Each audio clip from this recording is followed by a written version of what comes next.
Hello my dear sweet ভাবি। কতদিন ধরে তোমাকে দেখি না। তোমাকে ছাড়া তো আমার ভালোই লাগছিল না। তুমি তো একবার ফোন করে আমার খোঁজটাও নিলে না। এই যে হ্যালো, এসব কি করছেন আপনি? আর কে আপনার ভাবি? আমি নেহা। প্লিজ ছাড়ুন আমাকে। আরে, আপনি আমার ভাবির নাম সেই কথা আপনি আমাকে আগে বলবেন তো। তাহলে এতক্ষণ আমার আদর নিলেন কেন? আমি তো ভেবেছিলাম আমার ভাবি, সেজন্যই তো আপনাকে জড়িয়ে ধরে চুম্মা খেলাম। ওইসব বললাম, পথ চরিত্রহীন ছেলে একটা। আপনাকে যেদিন ১ম দেখেছিলাম, সেদিনই আপনাকে আমার সন্দেহ হয়েছিল। আর আজ তার হাতে নাতে প্রমাণ পেলাম।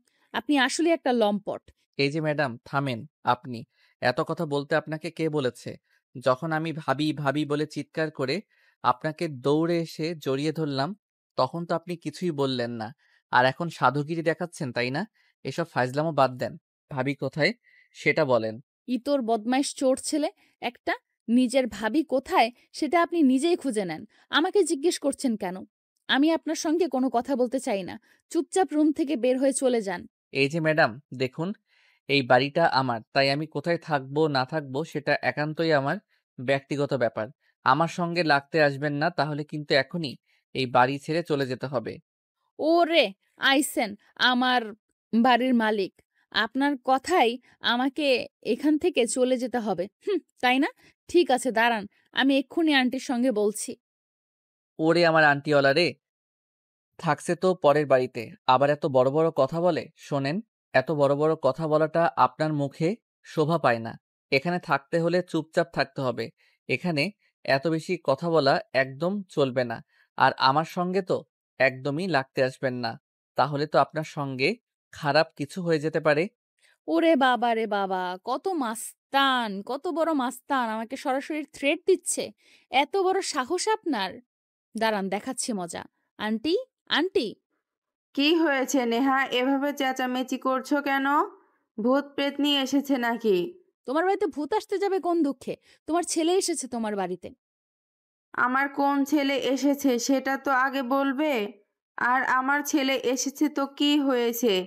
তুমি এভাবে চেঁচামেচি করছো কেন? এভাবে চেঁচামেচি করার কি আছে? আমার ছেলে কি ভূত নাকি পেতনি? আন্টি, তুমি আগে আমার কথা তো শুনবে। তোমার ছেলে বাড়িতে এসে আমার উপর খবরদারি শুরু করে দিয়েছে। আমাকে বাড়ি থেকে বের হয়ে যেতে বলছে। এসব তুমি কি বলছো নীলকে? এত বড় সাহস কে দিয়েছে? নীলকে বলো রান্নাঘরে আসতে। আমি তার খবরদারি বের করছি। তাকে এত বড় সাহস কে দিয়েছে? সে তোমাকে এখান থেকে চলে যেতে বলে? হ্যাঁ, আমি বলেছি, বেশ করেছি। অসভ্য, অভদ্র মেয়েদের আমাদের বাড়িতে কোনো জায়গা হবে না। এই মেয়েটাকে বল আমাদের বাড়ি ছেড়ে চলে যেতে। আর তা না হলে কিন্তু এর সঙ্গে আমি এমন কিছু করব যেটা তোমরা কল্পনাও করতে পারবে না। নেহা আমাদের বাড়ির অতিথি। তোমার ভাবির একমাত্র আদরের ছোট বোন। তার সঙ্গে তুমি এরকম আচরণ করছো কি করে? তোমার ভাইয়া জানতে পারলে কি হবে সেটা তুমি জানো? এত কিছু জানার আমার কি প্রয়োজন আছে? তোমার বড় ছেলেও এই বাড়ির সন্তান। আর আমিও এবার এই স- আর আমিও এই বাড়ির সন্তান। তোমার বড় ছেলে যতটুকু অধিকার এই বাড়িতে, ঠিক ততটুকুই অধিকার আমারও। তাই আমি কাউকে ভয় পেয়ে কোনো কথা বলি না। আন্টি দেখলে তো তোমার ছেলের কত সাহস, কত বড়! তাছাড়া শুধু এইটুকুতে সীমাবদ্ধ নয়, তোমার ছেলে আমার সঙ্গে অসভ্যতামও করেছে। কি বলছো তুমি? নীলের মতো ব- নীলের এত বড় সাহস, সে তোমার সঙ্গে অসভ্যতামি করছে? কি রে নীল, নেহা এসব কি বলছে? তুই কি সত্যি সত্যি নেহার সঙ্গে খারাপ কিছু করেছিস? কই, আমি আবার কি করলাম? আমি তো কিছু করিনি। তাছাড়া কিনা চেহারার নাম রাখছে পেয়ারা। এই যে মিস্টার, সাবধানে কথা বলেন। আপনি কিন্তু ধৈর্যের একদম অতিক্রম করে ফেলছেন। এখন কিন্তু আমি একদম রেগে যাব বলে দিলাম। আর আমি যদি রেগে যাই, তাহলে এখানে কি হতে পারে সেটা কিন্তু আপনি কল্পনাও করতে পারবেন না। আমি অত কিছু কল্পনা করতে চাইও না। দোষ থাকলে আপনার কাছে, দোষ থাকলে আপনার আছে, আমার তো কোনো দোষ নেই। তাহলে আপনি আমার সঙ্গে এরকম ব্যবহার করছেন কেন? আপনি সরাসরি বলে ফেলুন আমি আপনার সঙ্গে কি করেছি, তাহলে তো ঝামেলা চুকে যায়। এখানে তো ঝামেলা কেন পাকাচ্ছেন বলুন তো? ঝামেলা আপনার সঙ্গে আমি করেছি নাকি আপনি করছেন? আপনি তো সেই শুরু থেকে এসে থেকে আমার সঙ্গে ঝামেলা করেই যাচ্ছেন। তাহলে আপনি আমাকে কেন বলছেন বলুন তো? আপনি যদি তখনই দৌড়ে এসে আমাকে জড়িয়ে না ধরতেন, তাহলে তো আর কোনো ঝামেলাই হতো না।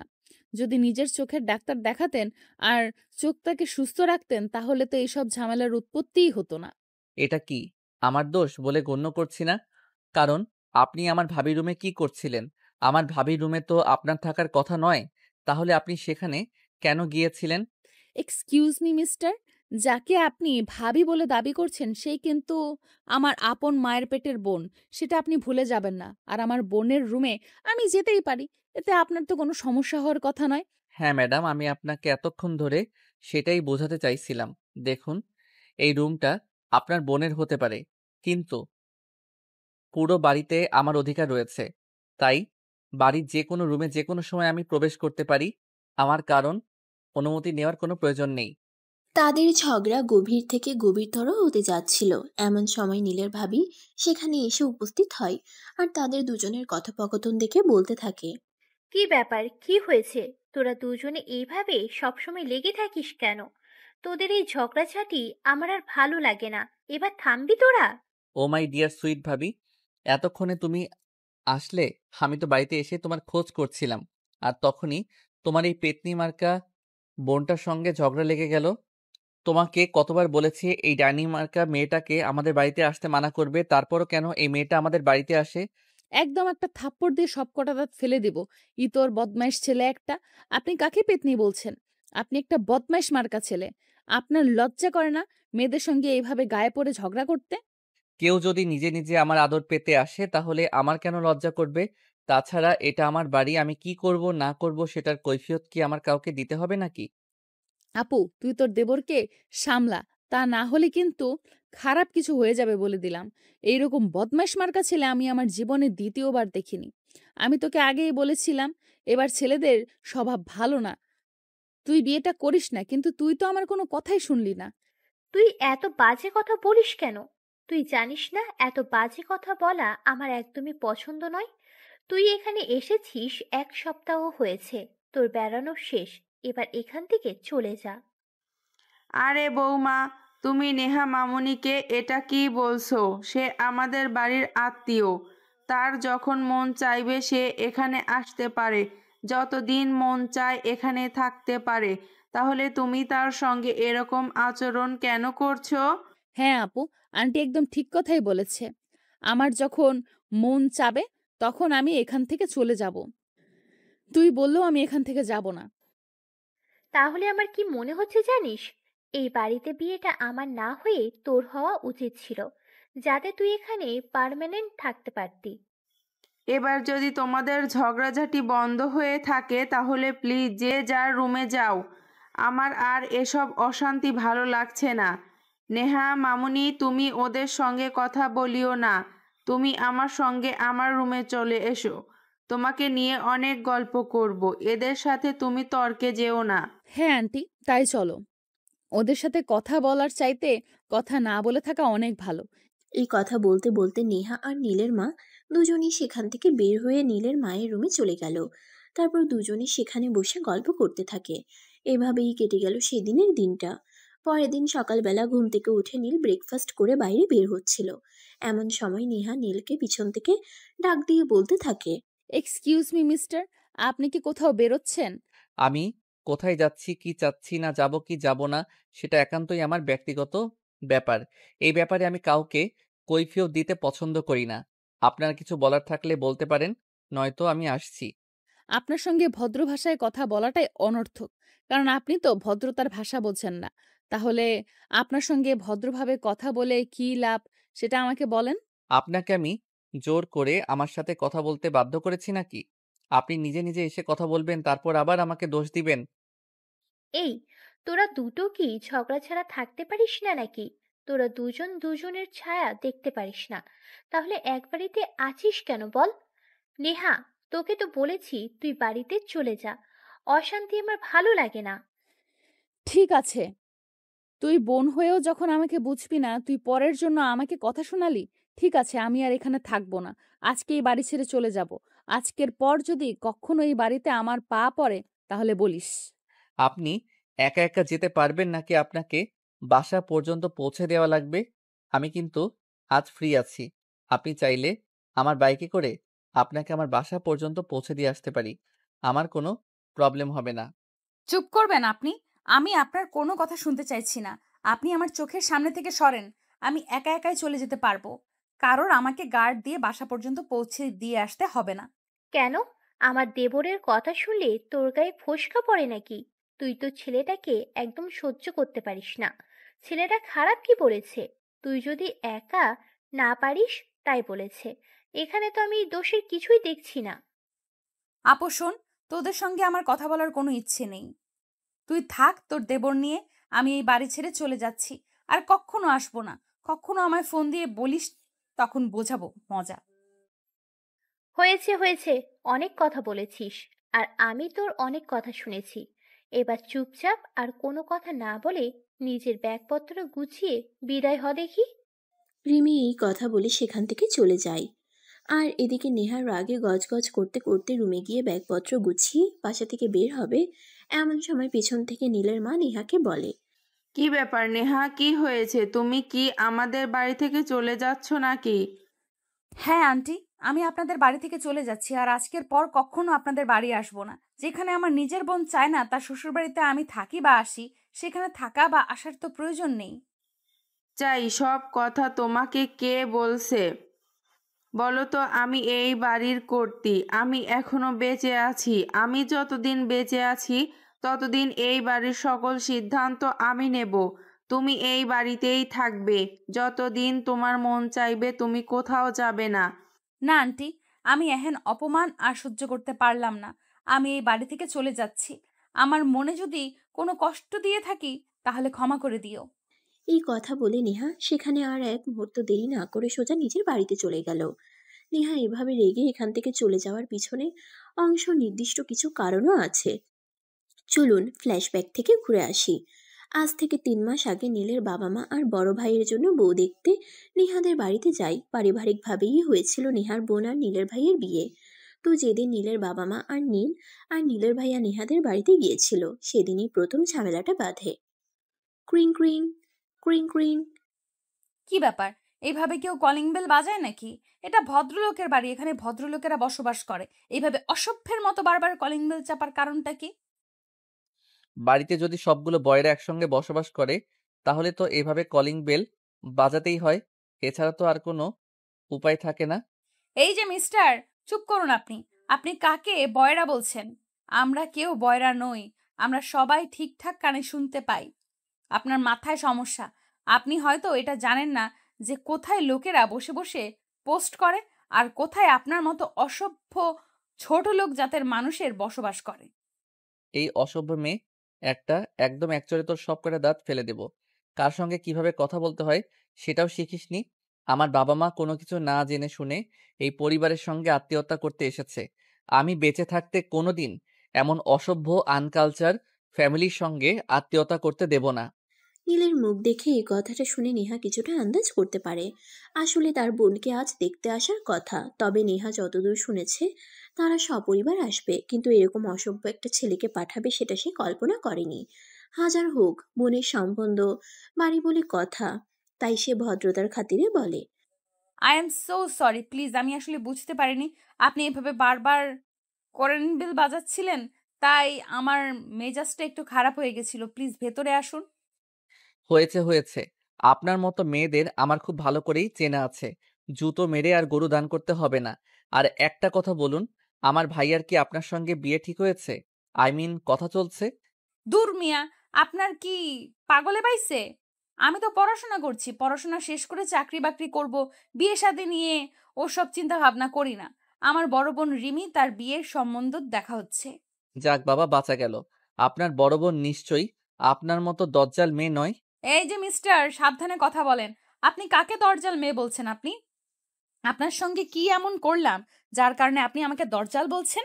আপনি আমার সঙ্গে যে ব্যবহারটা করেছেন এটা একমাত্র দজ্জাল মেয়েরাই করতে পারে। ভালো মেয়ের পক্ষে এরকম ব্যবহার করা সম্ভব নয়। যাই হোক, আপনার সঙ্গে কথা বলার কোনো ইচ্ছেই আমার নেই।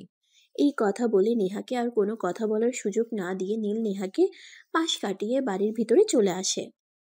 তখন নেহা আর কোনো কথা না বলে দরজাটা খোলা রেখে চুপচাপ তার বোনের রুমে চলে যায় আর চিৎকার করে বলতে থাকে, আমি আগেই বাবাকে বলেছিলাম সবকিছু দেখে শুনে তারপর সম্মান তো ঠিক কর, কিন্তু বাবা আমার তো কোনো কথাই শুনলো না।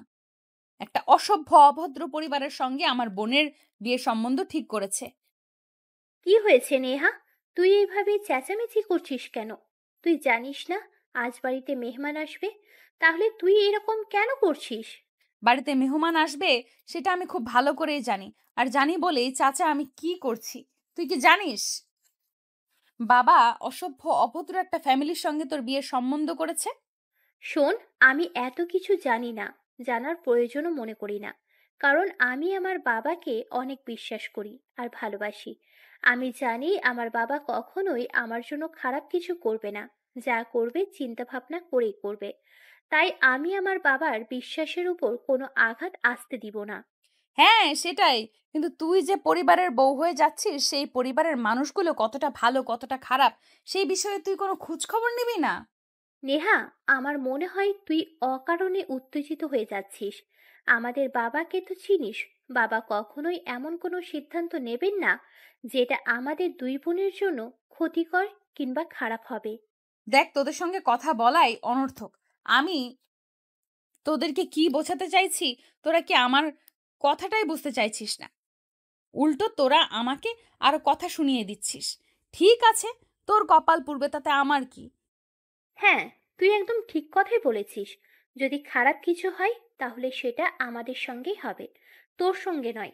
তাই তোর চিন্তা করার কিছুই নেই। তুই একটা কাজ কর, নিজের চরকায় তেল দে। আর আমার বিষয়টা না হয় বাবাকেই ভাবতে দে।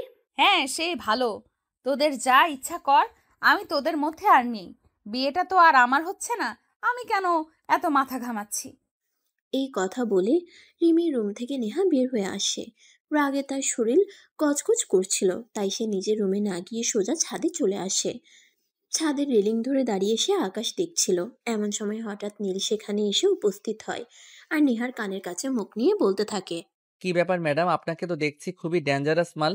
আপনার বোনের সঙ্গে এখনো আমার ভাইয়ের বিয়ের কথাবার্তাই পাকা হলো না, আর এখনই আপনি ভাঙানি দিচ্ছেন? হ্যাঁ ভাঙানি দিয়েছি, বেশ করেছি। আপনাদের মতো অসভ্য আনকালচার্ড ফ্যামিলির সঙ্গে আত্মীয়তা করার কোনো ইচ্ছে আমার নেই। সে আপনার নাই থাকতে পারে, তাতে আমাদের কোনো সমস্যা নেই। তবে একটা কথা আপনাকে বলে দিচ্ছি, আপনি আমাদের ফ্যামিলির সঙ্গে আত্মীয়তা করতে চান না, বেশ ভালো কথা, কিন্তু আপনার ফ্যামিলির মানুষ তো আমাদের সঙ্গে আত্মীয়তা করতে প্রস্তুত। সে যাই হোক, ওইসব ব্যাপারে আমার কোনো মাথা ব্যথা নেই, কিন্তু আপনি এখানে কেন এসেছেন সেটা আমাকে বলুন। কেন আবার? আপনার মতো সুন্দরী বিয়াইন যদি কপালে জোটে, তাহলে আমার কোনো কারণ থাকতে হয় নাকি? দেখুন, আপনাদের বাড়িতে আসার আগ পর্যন্ত আপনার বোনকে আমাদের বাড়ির বউ বানাবো, সে ব্যাপারে আমার কোনো ইচ্ছা অনিচ্ছা ছিল না, কিন্তু আপনার মতো সুন্দরী বিয়াইন যখন আছে তখন তো আপনার বোনকে আমাদের বাড়ির বউ বানাবো, সেই সঙ্গে আপনার সাথে লাইন মারার ব্যাপারটাও ক্লিয়ার করে নেব। অসভ্য ইতর মার্কা ছেলে একটা, আপনার সঙ্গে কথা বলার কোনো ইচ্ছে আমার নেই। এই কথা বলে নীলকে আর কোনো কথা বলার সুযোগ না দিয়ে নেহা সেখান থেকে সোজা নিজের রুমে চলে আসে আর রুমের দরজা আটকে দেয়। কিন্তু সে দরজা আটকে বেশিক্ষণ থাকতে পারে না। কিছুক্ষণ পরে তার মা এসে তাকে ডাকতে থাকে। এই নেহা, কি হয়েছে? তুই রুমের দরজা বন্ধ করে আসিস কেন? পাত্রপক্ষের সবাই চলে এসেছে, তুই রিমিকে নিয়ে ড্রয়িং রুমে আয়, সবাই রিমিকে দেখতে চাইছে। আমি পারবো না, তোমার মেয়েকে তুমি নিয়ে যাও, বিয়েটা আমার নয় তোমার মেয়ের।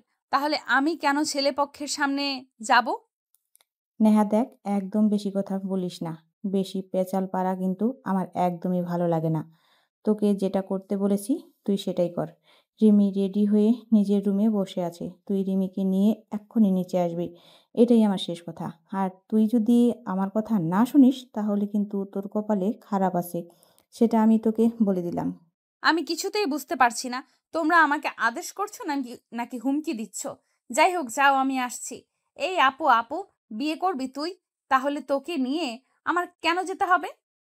তুই বড় হয়েছিস ঠিকই, কিন্তু এখনো কিছু বুঝিস না। বিয়ে আমি করব সেটা ঠিক আছে, তাই বলে পাত্রপক্ষে আমি একা একা যাব নাকি?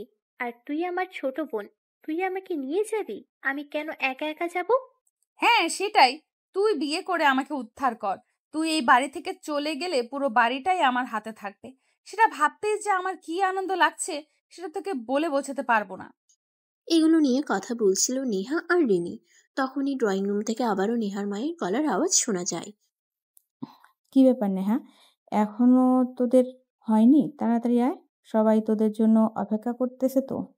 হ্যাঁ মা, এই তো আসছি। আপু তাড়াতাড়ি চল, দুলা ভাইয়ের মনে হয় আর তারা সইছে না। কখন তোকে দেখবে আর কখন তোকে নিয়ে তাদের বাড়িতে চলে যাবে, এই চিন্তায় মনে হয় গতকাল রাত থেকে দুলা ভাইয়ের ঘুম ভালোও হয়নি। বলতে বলতে নেহা রিমিকে নিয়ে ড্রয়িং রুমে চলে আসে। তারপর কথাবার্তা শেষ হলে এক পর্যায়ে বিয়ের কথা পাকাপোক্ত হয়। বিয়ের কথা প্রায় পাকাপাকি হলে সবাইকে খাবার টেবিলে আমন্ত্রণ করা হয়। সবাই খাবার টেবিলে বসে খাবার খাচ্ছিল। তখনই হঠাৎ নীলের গলায় মাছের কাঁটা আটকে যায়। নীল সাধারণত কাঁটাওয়ালা মাছ খায় না, কিন্তু মেহমান বাড়িতে এসেছে বলেই কথা। ভদ্রতার খাতিরে সে কিছু বলতে পারেনি। পাতে মাছ দেওয়ার সাথে সাথেই সে খাওয়া শুরু করে, আর তখনই ঘটে অঘটন। নীলের গলায় মাছের কাঁটা আটকে যাওয়ার সঙ্গে সঙ্গে নীল ওয়াক ওয়াক করতে শুরু করে আর খাবার টেবিল থেকে উঠে বেসিনের দিকে চলে যায়। আর তখনই নেহার মা বলে, নেহা, নীলকে কিছুটা শুকনো ভাত দিয়ে আয়, বল সাদা ভাত গিলে নিতে, তাহলেই কাটা চলে যাবে। এই নিন, আম্মু বলেছে এই সাদা ভাত গিলে নিলেই কাটা চলে যাবে। তার আর প্রয়োজন হবে না ম্যাডাম, আপনি এসেছেন, আপনাকে দেখেই আমার গলার কাটা অটোমেটিক চলে গেছে। এটা কিন্তু একদমই ফাজলামি করার সময় নয়। গলায় কাটা আটকালে কিন্তু প্রচন্ড ব্যথা হয়। আপনাকে যেটা বলছি সেটা করুন, ভাতটা নিন আর গিলে ফেলুন। আরে ম্যাডাম, আমি আপনার সঙ্গে ফাইজলামি কেন করতে যাব? আমি সত্যি বলছি, আপনাকে দেখে আমার গলার কাটা সত্যি সত্যি চলে গেছে। আর আপনার মতো সুন্দরী বিয়াইন যদি সামনে দাঁড়ায়, তাহলে মাছের কাটার কি সাধ্য আছে গলায় আটকে থাকে? আমার গলার কাটা নিজে নিজেই নেমে গেছে। ও আচ্ছা, ঠিক আছে, আমি বুঝতে পেরেছি আপনার গলায় কোন মাছের কাঁটা আটকায়নি। আপনি ইচ্ছে করেই এমনটা করেছেন, তাই না? ফাজলামো করা ভালো, তবে এইসব বিষয় নিয়ে ফাজলামো করা একদমই কিন্তু ঠিক নয়। আরে ম্যাডাম, আপনি চেতে যাচ্ছেন কেন? আমি সত্যি বলছি, আমার গলায় মাছের কাঁটা আটকে ছিল, তবে সেটা এখন নেমে গেছে। আমি ফাইজলামো কেন করতে যাব বলুন না? ঠিক আছে, আপনি থাকুন এখানে, আমি যাচ্ছি। তবে একটা কথা আপনাকে আমি শেষবারের মতো বলে দিচ্ছি যে নেক্সট টাইম কখনো এমন ধরনের ফাজলামি করবেন না। এইসব ফাজলামো করা কিন্তু একদমই ভালো নয়। এরপর নীলকে আর কোনো কথা বলার সুযোগ না দিয়েই নেহা সেখান থেকে চলে যায়। নেহা সেখান থেকে চলে যাওয়ার পরই নীল খাবার টেবিলে চলে আসে আর পুনরায় খাওয়া শেষ করে। এদিকে দেখতে দেখতে প্রায় সন্ধ্যা হয়ে আসছিল। তখনই নীলের বাবা ড্রাইভারকে তাদের গাড়ি বের করতে বলে। স্যার, খুব একটা বড় প্রবলেম হয়ে গেছে। আমাদের গাড়ির ইঞ্জিন হঠাৎ করেই খারাপ হয়ে গেছে। আমি একটু আগে স্টার্ট করতে চেষ্টা করেছিলাম, কিন্তু কোনোভাবে স্টার্ট হচ্ছে না। আশেপাশে খোঁজ নিয়ে এখানে দাঁড়িয়ে গেছে, কোনো গ্যারেজও নেই। এসব কি বলছো তুমি? এখন আমরা বাড়িতে যাব কি করে? আর আগামীকাল তো আমার অফিস আছে, আমাকে তো বাড়িতে যেতেই হবে। কিন্তু সেটা কিভাবে সম্ভব? স্যার দেখুন, এখানে আশেপাশে কোনো গ্যারেজও নেই যেখান থেকে আমি গাড়িটা ঠিক করে নিতে পারবো। তাছাড়া আমাদের বাসাও এখান থেকে খুব একটা কাছেও নয়। আরে বেআই মশাই, চিন্তার কি আছে? আমরা যেহেতু আত্মীয়তা করতেই চাচ্ছি, তাহলে আজকের রাতটা না হয় আপনার আমাদের এখানেই থেকে যান। কাল সকালে না হয় আপনি আমাদের বাসা থেকে অফিসে চলে যাবেন। ততক্ষণে না হয় একজন মিস্ত্রি ডেকে গাড়িটা ঠিক করিয়ে নেওয়া যাবে। হ্যাঁ বাবা, আন্টি একদম ঠিক কথাই বলেছেন। আমরা না হয় আজকের রাতটা তাদের ওখানে থেকে যাই। তাছাড়া তোমার অফিস তো সকাল 10টায়, এখান থেকে যেতে কোনো প্রবলেম হবে না। এসব কি বলছিস তুই? তোর কি মাথা খারাপ হয়ে গেছে নাকি? যেখানে এখনো আমাদের সঙ্গে কোনো আত্মীয়তার সম্পর্ক নেই, সেখানে কি আমরা এভাবেই থেকে যেতে পারি নাকি? না বাবা, আমি এখানে থাকবো না। আরে ভাইয়া, তুই বিষয়টাকে ওভাবে দেখছিস কেন? তোর বিয়ে তো একদম ফাইনাল। আমরা যেই বাড়ির সঙ্গে আত্মীয়তা করতে যাচ্ছি, সেই বাড়িতে আত্মীয়তা করার আগে একটা রাত থেকে গেলে কি এমন সমস্যা? হ্যাঁ নীল, একদম ঠিক কথাই বলেছে। আপনারা সবাই আজ আমাদের বাড়িতেই থেকে যান। হয়তো এটাই আল্লাহ তাআলার ইচ্ছা ছিল। আমারও সেটাই মনে হচ্ছে। তা না হলে কেন হঠাৎ করে গাড়িটা নষ্ট হয়ে গেল? বাড়ি থেকে আসার সময় সব কিছু ঠিকই ছিল। যাই হোক, আমরা আজ এখানেই থেকে যাচ্ছি, আর কোনো কথা নয়। সন্ধ্যার দিকে নেহার মা বাবার জন্য চা নাস্তা বানিয়ে নেহাকে ডাক দেয়। এই নেহা, নেহা, কোথায় তুই? একবার একটু এদিকে আয় তো। আমি সবার জন্য চা নাস্তা বানিয়েছি, সবাইকে একটু সার্ভ করে দে। মা, বাড়িতে তো আমরা 4 জন। তুমি, বাবা, আপু আর আমি। তাহলে এতগুলো চা নাস্তা কাদের জন্য? ও হাই, তুই একদম ঠিক কথাই বলেছিস। কিন্তু একটা কথা তোকে বলতে ভুলে গেছি। আসলে মেহমানরা থেকে গেছেন। তাদের গাড়ি নষ্ট হয়ে গেছে, তাই আজ তারা আমাদের এখানেই থাকবেন। মানে কি? যে বাড়িতে এখনো তোমার মেয়েকেই পাঠালে না, সেই বাড়ির মেহমানরা আমাদের বাড়িতে থেকে যাবেন? আই ডোন্ট লাইক দিস, মা। এই কাজটা কিন্তু তোমার একদমই ঠিক করনি। তুই বিষয়টাকে এভাবে কেন দেখছিস বল? বিয়ে হয়নি তাতে কি হয়েছে? বিয়ের সম্বন্ধে তো ঠিক করে রাখা হয়েছে। কয়েকদিন পরই তোর বোন সেই বাড়ির বউ হয়ে যাবে। তাহলে তারা যদি আমাদের এখানে একটা রাত থেকে যায়, সমস্যা কি? এখন কোনো কথা না বলে চুপচাপ তোকে যেটা করতে বলেছে তুই সেটাই কর। যা, নাস্তাগুলো সবাইকে সার্ভ করে দে। তখন নেহা আর কোনো কথা না বলে চা নাস্তা সবার রুমে পৌঁছে দেয়। অবশেষে বাকি থাকে নীলের চা। নীল তখন গার্ডেনে বসে বসে কারোর সঙ্গে গল্প করছিল ফোনে। তখনই নেহা পেছন থেকে বলে, এই যে মিস্টার, শুনছেন? আপনার গল্প শেষ হলে চাটা নিয়ে আমাকে উদ্ধার করতে পারেন। আরে বেআইন সাহেবা যে, আমার জন্য চা নাস্তা নিয়ে যাই হোক, বসুন না, আপনার সঙ্গে একটু গল্প করি। দেখুন, আসলে আমি গল্পপ্রেমী মানুষ, সহজে মানুষের সঙ্গে মিশে যাই আর তাদের সঙ্গে গল্প করতে পছন্দ করি, তাই প্লিজ বসুন। চেনা হয়ে বসলাম, কিন্তু আপনাকে একটা কথা আমি আজে বাজে বলে দিচ্ছি। দেখুন, আপনার ভাইয়ের সঙ্গে যেহেতু আমার বোনের বিয়ের পাকা কথা হয়েই গেছে, তাই কথাটা আপনাকে বলে দেওয়াই জরুরি। আমি কিন্তু এত গায়ে পড়া মানুষ একদমই পছন্দ করি না। আমি সব সময় আমার মতো থাকতে পছন্দ করি। আর এত কথা বলা আমার পছন্দ নয়। কি বলেন আপনি? তাহলে তো আপনার এক ঘরে হয়ে থাকা প্রয়োজন। কারো সঙ্গে সেভাবে যেহেতু মিশতে পারেন না, তাহলে কি দরকার ফ্যামিলি নিয়ে থাকার? একা থাকলেই তো পারেন। দেখুন, আপনি কিন্তু একদম বেশি বাড়াবাড়ি করে ফেলছেন। আমি একা কেন থাকবো? আমার ফ্যামিলি আছে। আমি ফ্যামিলি নিয়েই থাকি। কিন্তু আমার ফ্যামিলির মানুষজন আপনার মতো নয়। তারা অযথাই কোনো কারণ ছাড়া বকবক করে না। কথা কেন বলি না? অবশ্য কথা বলি, তবে প্রয়োজনের অতিরিক্ত কথা আমি কখনোই বলি না। বাদ দিন। অনেকক্ষণ হলো আপনাদের বাড়িতে এসেছি, কিন্তু এখনো তো এটাই জানতে পারলাম না আপনার নামটা কি? আপনি কি করেন? আই মিন কোন ক্লাসে পড়াশোনা করছেন? আমি নেহা, সাদিয়া ইয়াসমিন নেহা। এ বছর অনার্স ফাইনাল ইয়ারে পড়াশোনা করছি। এবার আপনার ব্যাপারে বলুন। ও, যাই হোক, ভালোই। আমি তো পড়াশোনা শেষ করেছি, একটা মাল্টিন্যাশনাল কোম্পানিতে চাকরি করছি। দেশের বাইরেই থাকি। ৩ মাসের ছুটিতে বাংলাদেশে এসেছি। আর তখনই বাবা-মা বলল ভাইয়ার জন্য বিয়ের সম্বন্ধ দেখতে হবে। তারপরেই আমার সিরিয়াল। ও যাই হোক, ভালোই। তবে আপনাকে দেখে আমার একটা কথা বলতে ইচ্ছে করছে। আপনার মনে হয় অনেক গার্লফ্রেন্ড, তাই না? আপনি এরকম কেন ভাবছেন? আমি তো সেটাই বুঝতে পারছি না। আমাকে দেখে কি আপনার লোফার বলে মনে হয় নাকি? এক্স্যাক্টলি। আমি আপনাকে সেই কথাটা বলতে চাইনি। আসলে আপনাকে দেখে আমার মনে হচ্ছে আপনি তো সহজেই মেয়েদের বশে আনতে পারেন, তাই বললাম আর কি। নীল তখন নেহাকে কিছু একটা বলতে চাইছিল, কিন্তু নেহা সে সুযোগটা নীলকে না দিয়ে আবারও বলতে থাকে, আসলে একটা কথা কি জানেন, আমি আপনার মতো ছেলে জীবনে দ্বিতীয়টা দেখেছি বলে মনে হয় না। ভার্সিটিতে পড়াশোনা করি, কিন্তু আমার কোনো বন্ধুকে আজও এমন হতে দেখিনি যে মেয়েদের সঙ্গে এইভাবেই গায়ে পড়ে পড়ে কথা বলতে চায় বা মিশতে চায়। আমি আমার লাইফে এই প্রথম কোনো ছেলেকে দেখলাম যে মেয়েদের সঙ্গে এইভাবে গায়ে পড়ে কথা বলতে চায়। দেখুন, আপনার সঙ্গে আমার সম্পর্কটা রসের। তার মানে আপনি আমার তার মানে আপনি আবার নেগেটিভ কিছু চিন্তা করবেন না। আমি বলতে চাইছি আপনি সম্পর্কে আমার বেআইন সাহেবা হবেন। তাই আমি আপনার সঙ্গে রঙ্গ করে কথা বলতেই পারি। ব্যাস, এইটুকুই, আর কিছু না। আর অনেক গার্লফ্রেন্ড কেন থাকতে যাবে আমার? আমি তো নিজেকে কন্ট্রোল করতে পারি না। সেখানে আবার অনেকগুলো গার্লফ্রেন্ড। যাই হোক, আপনার চা শেষ হলে আমি আসি। সামনে আমার এক্সাম আছে, পড়াশোনা করতে হবে। এখন ফাজলামি করে সময় কাটালে চলবে না আমার। সামনে আপনার বাড়ি আছে সেটা তো জানি। কিন্তু তাই বলে এত তাড়াহুড়া করতে হবে নাকি? আমি আপনাদের বাড়ির গেস্ট, আমাকে কিছুটা সময় দিলে আশা করি আপনার খুব বেশি ক্ষতি হয়ে যাবে না। দেখুন, আপনি আমাদের বাড়ির গেস্ট, সেই পর্যন্তই ঠিক আছে। কিন্তু তার মানে এই নয় যে আপনাকে আমার পার্সোনালি টাইম দিতে হবে। বাড়িতে আমার পুরো ফ্যামিলি আছে, আপনি ভেতরের ড্রয়িং রুমে গিয়ে তাদের সঙ্গে গল্প করতে পারেন। আমি আসছি, বাই। এই বলে নীলকে আর কোনো কথা বলার সুযোগ না দিয়ে নেহা ভিতরে চলে গেল।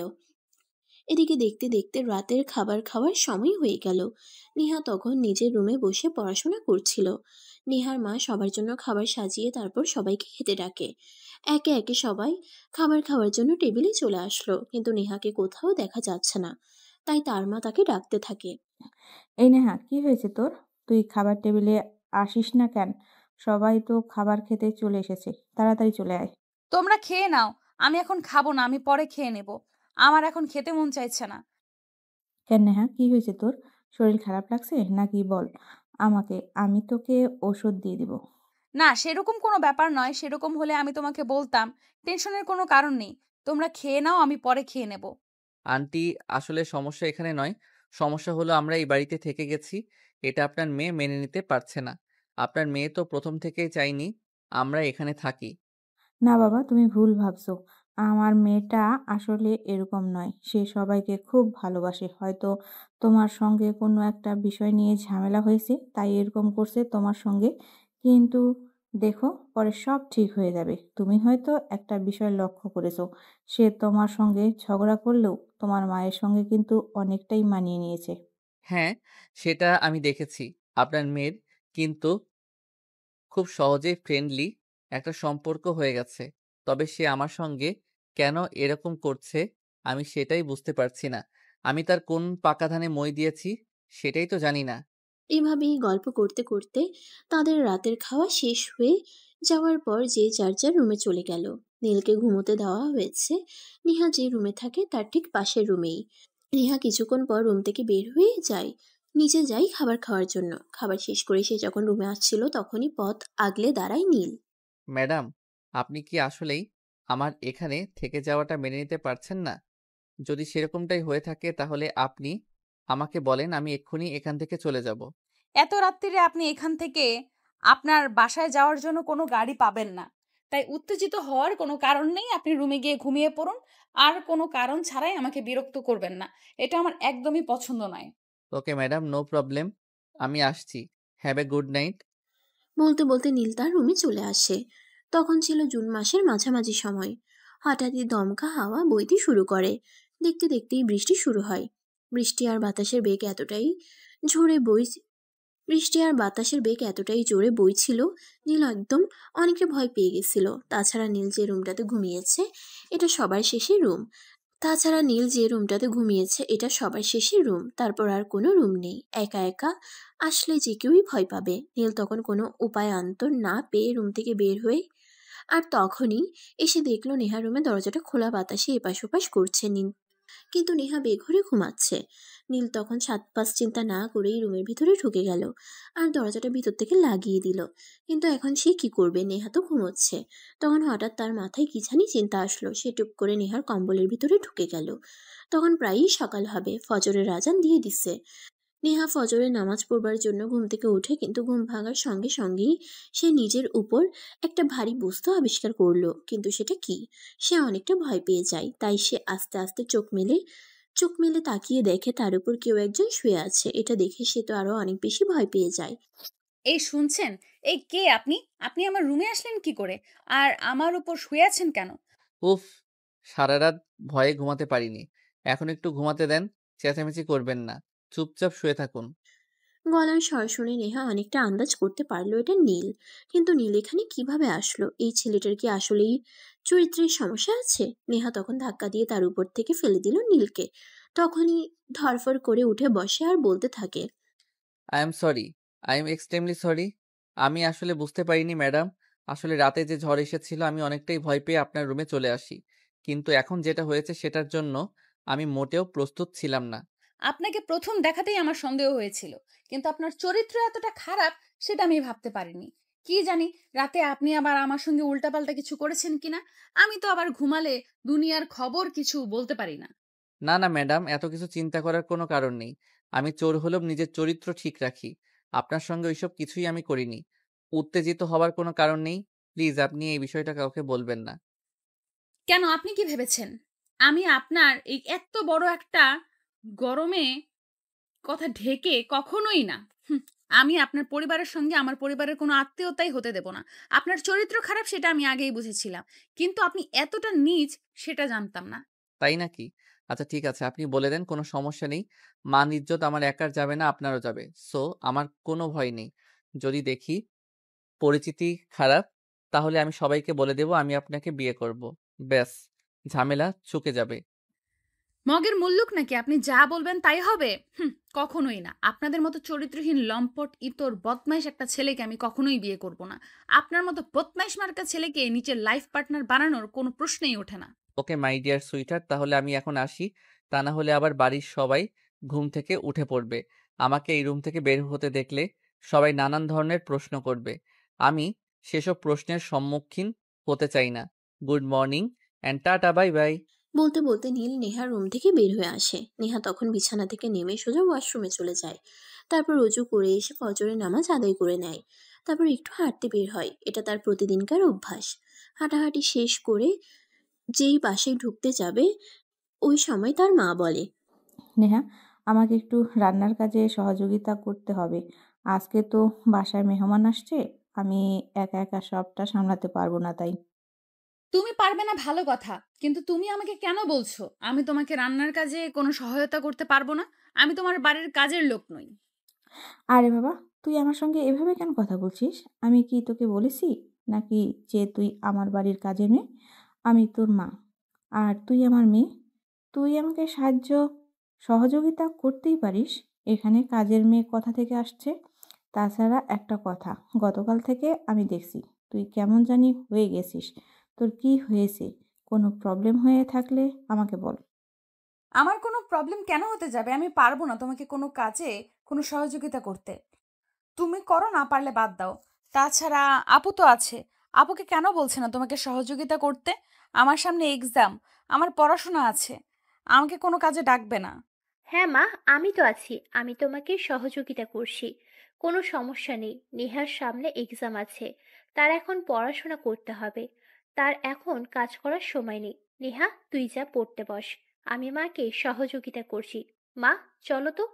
তখন নেহা আর কিছুই না বলে সোজা নিজের রুমে চলে যায় আর পড়তে বসে। এদিকে তার মা আর বোন দুজনে মিলে সকালের নাস্তা বানানো শেষ করে। সবাই তখন ডাইনিং টেবিলে নাস্তা করার জন্য আসে। নেহা তখন নাস্তা করতে আসে না, তাই নেহার মা তার রুমে যায় তাকে ডাকতে। কি ব্যাপার নেহা, কি হয়েছে তোর? আমি তো তোর সমস্যাটা কি সেটাই বুঝতে পারছি না। তুই কি দয়া করে আমাকে খুলে বলবি কি হয়েছে তোর? দুদিন ধরে আমি শুধু তোর আচরণগুলো লক্ষ্য করছি। কই, আমার আবার কি হবে? আমার কিছুই হয়নি, আমি একদমই ঠিক আছি। আমাকে নিয়ে চিন্তা করার কিছুই নেই। আর আজ আমি নাস্তা করব না, ক্যান্টিন থেকে কিছু একটা খেয়ে নেব। আরে বাবা, তোর হয়েছেটা কি সেটা তুই আমাকে বল। 2 দিন ধরে তোকে দেখছি আমি এরকম করছিস। তুই তো সচরাচর বাহিরের খাবারই খাস না, তাহলে এখন আবার বলছিস তুই ক্যান্টিন থেকে কিছু একটা খেয়ে নিবি?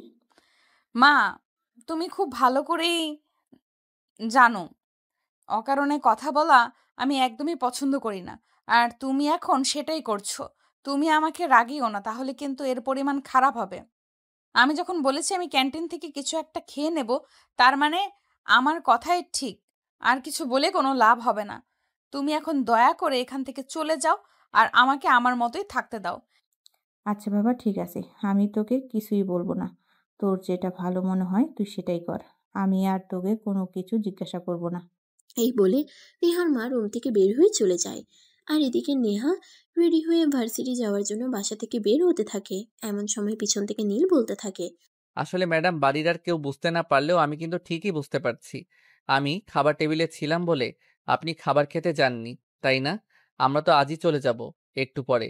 তাহলে আপনি কেন অযথাই খাবারের সঙ্গে রাগ দেখালেন বলেন তো?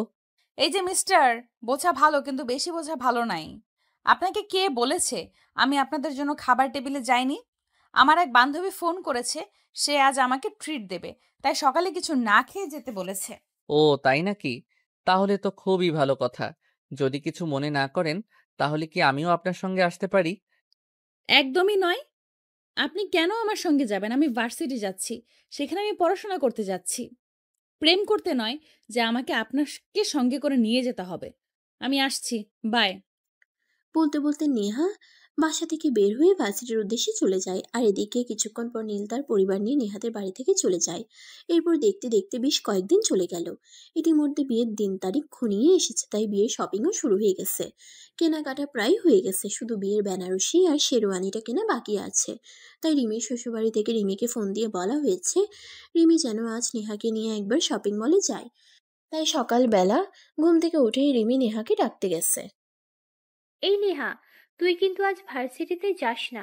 তোকে কিন্তু আজ আমার সঙ্গে শপিং মলে যেতে হবে। আজ বিয়ের বেনারসিটা কিনবো।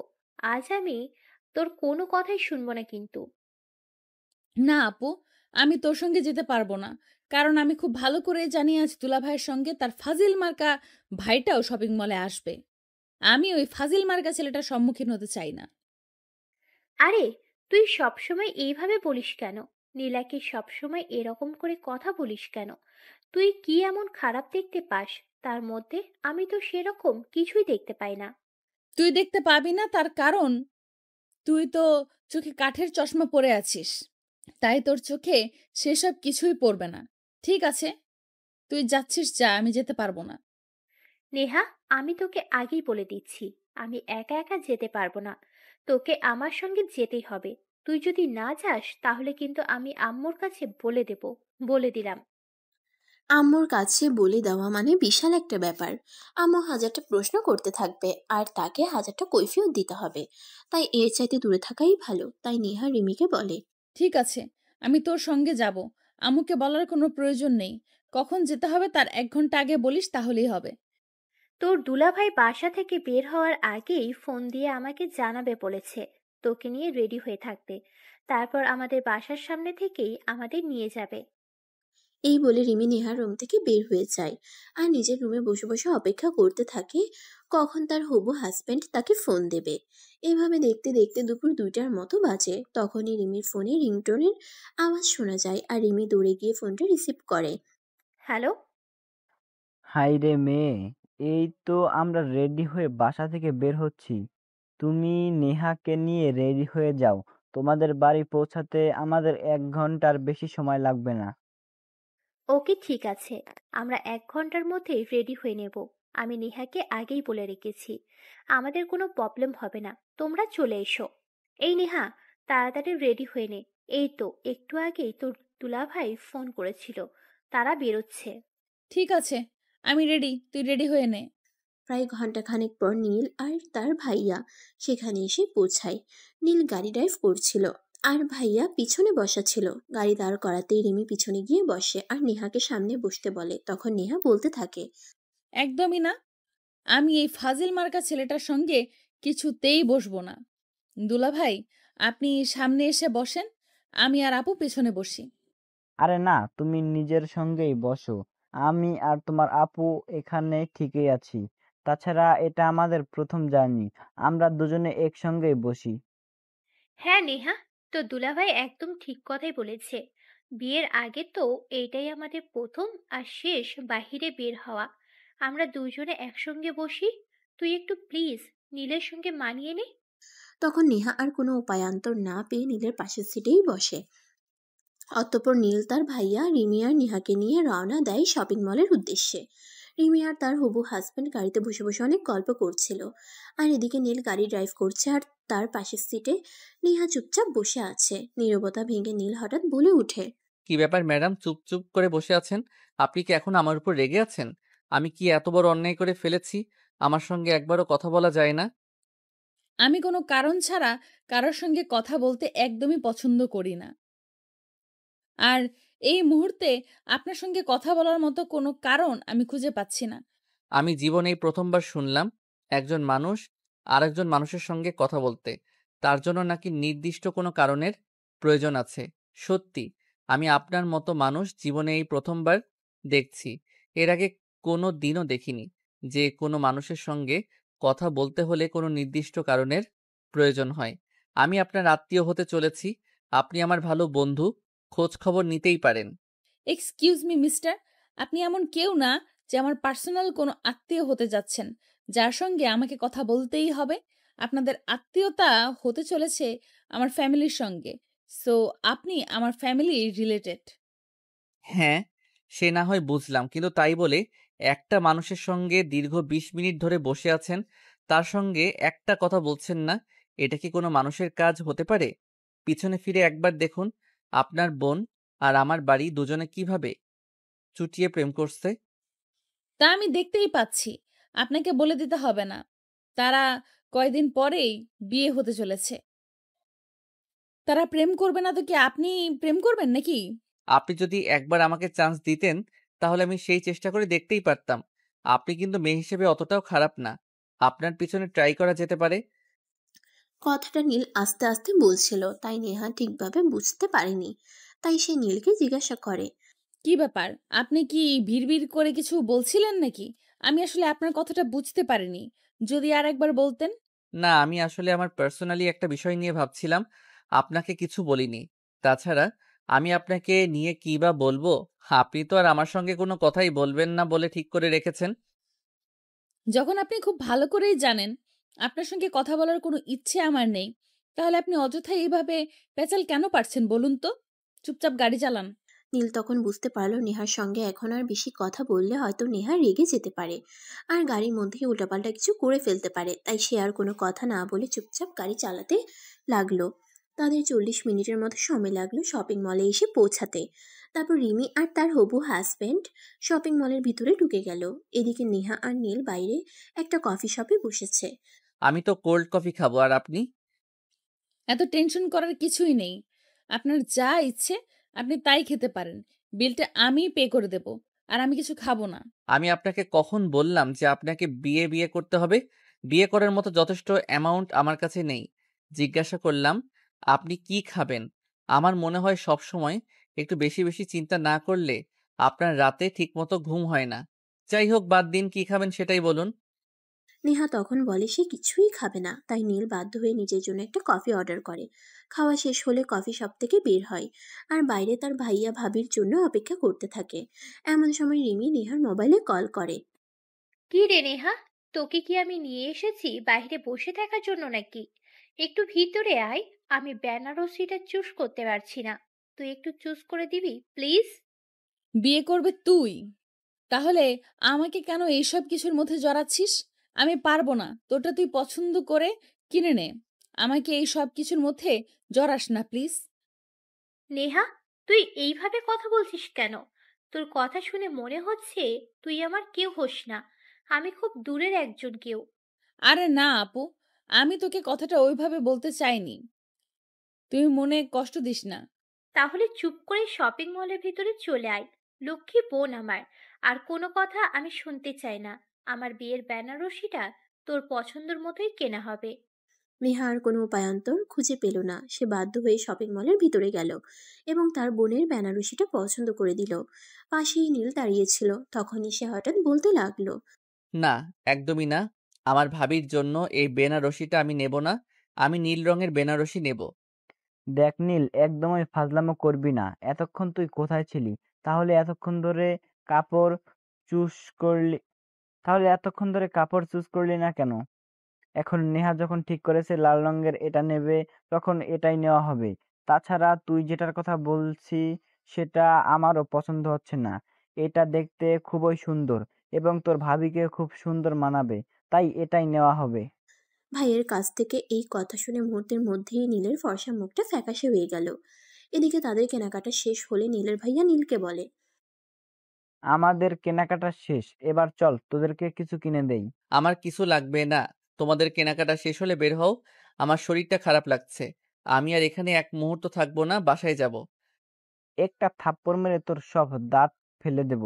তুই কি ভেবেছিস আমি কিছুই বুঝি না? আমি খুব ভালোভাবে বুঝতে পেরেছি তুই কিসের জন্য এমন করছিস। এখনো নিজের এসব হেয়ালি ছাড়তে পারলি না, তাই না? ঠিক আছে, এখন চুপচাপ ওদিকে চল। নেহাকে একটা শাড়ি আর তোকে একটা পাঞ্জাবি কিনে দেই। বলতে বলতে তারা সবাই মিলে অন্য দোকানে চলে গেল আর সেখান থেকে কেনাকাটা শেষ করে শপিং মল থেকে বের হলো। তখনই নীলের ভাইয়া নীলকে বলে, নীল, তোকে একটা কাজ করতে হবে। তুই নেহাকে বাসা পর্যন্ত পৌঁছে দিবি আর এই শপিং গুলো তোর সাথে নিয়ে যা। আমি তোর ভাবিকে নিয়ে একটু বের হব, আমাদের ফিরতে রাত হবে। তুই কিন্তু নেহাকে বাসায় পৌঁছে দিয়ে তারপর বাসায় যাবি। আমি বুঝতে পারছি না তুমি শুধু শুধু আমাকে ঝামেলায় কেন ফেলতে চাইছো। তোমার শালিকে তুমি বাসায় পৌঁছে দাও, আমি পারবো না। প্রয়োজন হলে গাড়ি নিয়ে যাও, আমি অটো কিংবা রিক্সায় করে বাসায় চলে যাব। একদম চুপ কর। তোকে যেটা করতে বলেছি তুই সেটাই কর। নেহাকে বাসা পর্যন্ত পৌঁছে দিবি, তারপর বাসায় যাবি। এর আগে আমি তোর কোনো কথাই শুনতে চাই না। এটাই শেষ কথা। ঠিক আছে, যেখানে আমার কথার কোনো মূল্যই নেই সেখানে কথা বলে লাভ কি? ম্যাডাম চলুন আমার সঙ্গে। আমি তো খুব সুন্দর একটা চাকরি পেয়েছি, তাই না? আপু, তোর দেবরকে বলে দে আমাকে এত কথা না শোনালে আমি নিজে নিজেই বাসা পর্যন্ত চলে যেতে পারবো। তোর দেবরের আমাকে গার্ড দিয়ে বাড়ি পর্যন্ত পৌঁছে দিতে কোনো প্রয়োজন হবে না। এই কথা শুনে রিমি কিছু একটা বলতে চাইছিল, কিন্তু তার হবু হাজবেন্ড তাকে বাধা দিয়ে নেহাকে বলতে থাকে। আরে না, এটা তুমি কি বলছো? এটা কখনোই হয় নাকি?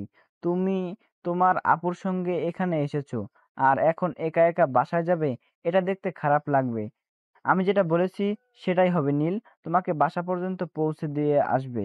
আর নীল, তোকে আমি একটা কথা বলেছি, সেখানে তুই এত কথা কেন বলছিস বলতো? আমি আবার এত কথা কোথায় বললাম? আমি তো শুধু এটাই বলেছি যে সুন্দর একটা চাকরি পেয়েছি। এখানে আবার আমি দোষের কি বললাম? আমি তো বুঝতে পারছি না।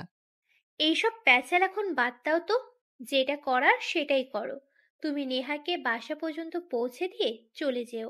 নেহা, চুপচাপ গিয়ে গাড়িতে বস। নেহা তখন কোনো কথা না বলে চুপচাপ গাড়িতে গিয়ে উঠল। নীল তখন কিছু একটা বলতে চাইলেও বলল না, চুপচাপ মুখটা বন্ধ করে সেখান থেকে চলে গেল। নেহা গাড়ির পিছনে সিটে বসেছে আর নীল গাড়ি ড্রাইভ করছে। মাঝ রাস্তায় এসে হঠাৎ নীল নেহাকে বলে, ম্যাডাম, দয়া করে সামনে এসে বসুন। আপনি পিছনে বসে আছেন আর আমি ড্রাইভ করছি। এটা থেকে যে কেউ বলবে আমি আপনার ড্রাইভার। আর আমি যদি সামনে এসে বলি তাহলে সবাই এটা ভাববে যে হয়তো আমরা গার্লফ্রেন্ড বয়ফ্রেন্ড নয়তো হাজব্যান্ড ওয়াইফ। তো যেখানে আছি সেখানেই ঠিক আছি। আপনি মুখটা বন্ধ করে গাড়ি চালানোর আমাকে বাসা পর্যন্ত পৌঁছে দিন। আচ্ছা, আপনি এমন কেন বলেন তো? সব সময় রুড করে কথা বলেন কেন? একটু মিষ্টি করে কথা তো বলতে পারেন। সম্পর্কে তো আপনি আমার বেআইনি হবেন। আপনার চেহারা তো কত মিষ্টি। একটু মিষ্টি করে কথা বললে সমস্যাটা কোথায়? আপনাকে বললাম তো আমি মিষ্টি করে কথা বলতে পারি না। তাছাড়া আপনার সঙ্গে এত বেশি কথা বলার প্রয়োজন আছে বলেও আমি মনে করি না। নেহার কথা শুনে নীল খুব ভালোভাবে বুঝতে পারলো নেহা তার সঙ্গে কথা বলতে ইচ্ছুক নয়। তাই সে আর কথা বাড়ালো না, চুপচাপ গাড়ি চালাতে লাগলো। তারপর নেহাকে তার বাসার সামনে নামিয়ে দিল। নেহা কোনো কথা না বলেই বাসার ভিতরে চলে যাচ্ছিল, তাই নীল আবারও পিছন থেকে ডেকে বলল, অপরিচিত কাউকে তার বাসা পর্যন্ত পৌঁছে দিলে অন্তত এক কাপ চা অফার করে। আমি আপনার পরিচিত আর আত্মীয় হতে চলেছি। তারপরও আপনি আমাকে কিছুই বললেন না। I am so sorry. ভেতরে আসুন, মাকে বলছি আপনাকে চা করে দিতে। আপনি এক্ষুনি আবার টিউশনিতে যেতে হবে। না থাক, আপনি যখন নিজে করে দিতে পারবেন না তাহলে আর একজনকে আর প্যারায় ফেলানোর কোনো প্রয়োজন নেই। আমি আসছি। আল্লাহ হাফেজ। তখন নেহা আর কোনো কথা না বলেই বাসার ভিতরে ঢুকে গেল। আর নীল শুধু পিছন থেকে তাকিয়ে তাকিয়ে দেখছিল। মেয়ে মানুষের ব্যবহার এমন রুড হতে পারে এটা তার জানা ছিল না। হ্যাঁ, যাই হোক, তারপর নীল হতাশ মনে নিজের বাসার দিকে রওনা হয়। বাসায় এসে পৌঁছাতে প্রায় 25 মিনিটের মতো সময় লাগে। বাসায় এসে কলিং বেল চাপ দিতেই তার মা এসে দরজা খুলে দেয়। তাকে একা দেখে বলে, কি ব্যাপার, তুই একা এলি কেন? তোর ভাইয়া কোথায়? ভাই আবার কোথায় থাকবে? সে ভাবিকে নিয়ে একটু বের হয়েছে আর আমাকে বাসায় পাঠিয়ে দিয়েছে। আমার তো আর বউ নেই, আমি কাকে নিয়ে বের হব? ফাজিলের হাড্ডি একটা, তুইও বিয়ে করে নে, তাহলে তোর বউ হয়ে যাবে। তাহলে আর অন্যের বউ দেখে তোকে আফসোস করতে হবে না। এটার যদি বন্দোবস্ত তোমরা করে না দাও তাহলে আমি কি করে করব বলো? আমি যে তোমার বড় ছেলের হবু শালিকাকেই পটাতে পারলাম না, সেখানে অন্য মেয়ে তো অনেক দূরের কথা। তাই নাকি? নেহাকে তোর পছন্দ হয়েছে নাকি? শোন, একটা কথা বলি, নেহা কিন্তু আসলেই দেখতে খুব মিষ্টি আর খুব ভালো একটা মেয়ে। তুই যদি অনুমতি দিস তো আমি নেহার ব্যাপারে তার বাবার সঙ্গে কথা বলি। না মা, সেটার কোনো প্রয়োজন হবে না। যেই মেয়েকে বাসা পর্যন্ত পৌঁছে দেওয়ার পর এক কাপ চা পর্যন্ত অফার করে না, সেই মেয়েটাকে বিয়ে, এটা তো অকল্পনীয়। যাই হোক, এই নাও প্যাকেটগুলো। এখানে সব কিছুই আছে। আমি রুমে গিয়ে বিশ্রাম করব, আমায় কেউ ডাকাডাকি করো না। এরপর নীল নিজের রুমে চলে গেল। এভাবে দেখতে দেখতে বিয়ের দিন তারিখ নিয়ে এলো। আজ বিয়ের শুভ কাজ সুসম্পন্ন হয়েছে। রিমিকে নীলদের বাড়িতে নিয়ে আসা হয়েছে, আর সেই সঙ্গে রিমির সঙ্গে তার বোনও এসেছে। এদিকে বাসর ঘর সাজানোর দায়িত্ব পড়েছিল নীলের উপর, তাই সে নিজের হাতে সুন্দর করে নিজের ভাইয়া আর ভাবির জন্য ঘর সাজাচ্ছিল। এমন সময় নেহা সেখানে এসে উপস্থিত হয়। এটা ঘর নাকি জঙ্গল? এমন ভাবে সাজাচ্ছে দেখে মনে হচ্ছে আফ্রিকার জঙ্গলটাকে এইখানে তুলে এনেছে। এই যে ম্যাডাম, ঠিক করে কথা বলুন। আমি যেমন পারছি তেমন করছি। আপনার যদি আমার কাজ পছন্দ না হয় তাহলে নিজে করে নিন। আমাকে কথা শোনাতে আসবেন না একদম। দায়িত্বটা যদি আমাকে দেওয়া হতো তাহলে আমি সঠিকভাবেই পালন করতাম, আর যেটাকে দেখলে একটা ঘর বলে মনে হয় সেই রকম করেই সাজাতাম, জঙ্গল বানাতাম না। এইভাবেই কথা কাটাকাটি হচ্ছিল নীল আর নেহার মধ্যে। তখনই নীলের ভাইয়া সেখানে এসে উপস্থিত হয়। তাদের দুজনের কথা কাটাকাটি শুনতে পায় আর বলে, কি ব্যাপার, কি হয়েছে? এখানে কি নিয়ে এত কথা কাটাকাটি হচ্ছে? ভাইয়া, তোমাকে আমি আগেই বলেছিলাম আমি তোমাদের বাসর ঘর সাজাতে পারবো না।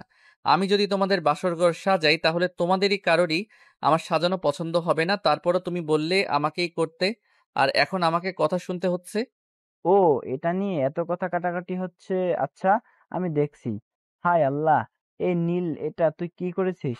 এটা তো দেখতে একদম জঙ্গলের মতো লাগছে। আমি তো ভেবেছিলাম তুই খুব ভালো করে সাজাবি। তাছাড়া তুই তো আর ছোট বাচ্চা নস, সবকিছু তোকে বুঝিয়ে দিতে হবে। এটা তুই কি করছিস বল? আমি যেমন পেরেছি তেমন করেছি।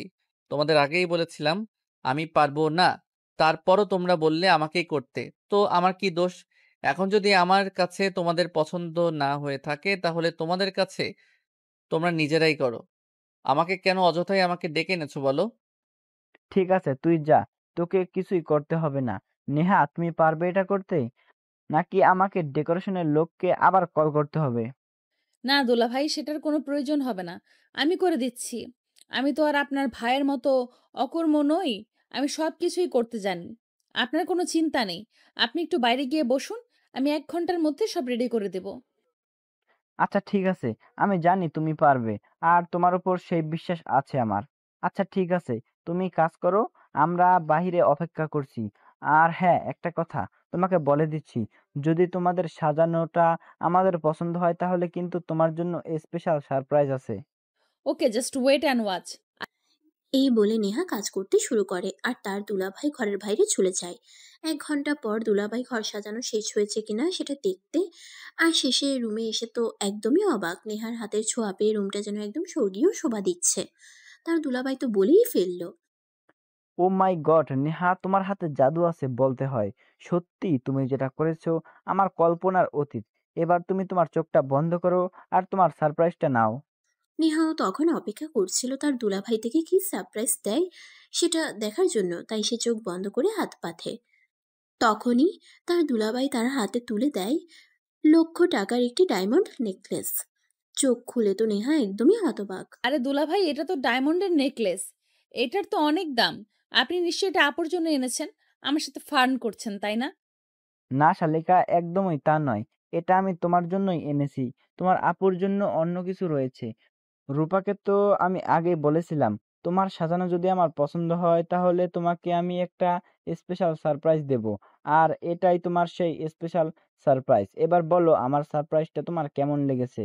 একদম অসাধারণ, সত্যি হবে কল্পনাও করতে পারিনি আপনি আমাকে এত দামি আর এত সুন্দর একটা নেকলেস গিফট করবেন। দুলাভাই, thank you so much, and you are the best. Okay, হয়েছে হয়েছে, আর কিছুই বলতে হবে না।